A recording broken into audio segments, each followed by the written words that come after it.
فیضان رمضان۔ آئیے آپ کو ہم مسلم شریف کی ایک حدیث پاک سناتے ہیں۔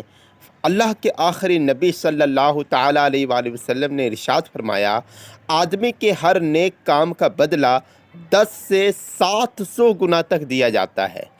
اللہ پاک نے فرمایا، اِلَّا الصَّوْمَ فَإِنَّهُ لِي وَأَنَا أَجْزِي بِهِ، یعنی سوائے روزے کے کہ روزے میرے لیے ہے اور اس کی جزا میں خود دوں گا۔ بندہ اپنی خواہش اور کھانے کو صرف میری وجہ سے ترک کرتا ہے، میری وجہ سے چھوڑتا ہے۔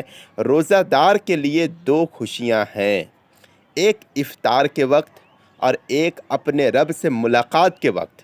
روزہ دار کے لیے منہ کی بو اللہ پاک کے نزدیک مشک سے زیادہ پاکیزہ ہے۔ تو پیارے اسلامی بھائیوں، روزہ ہرگز نہ چھوڑیے،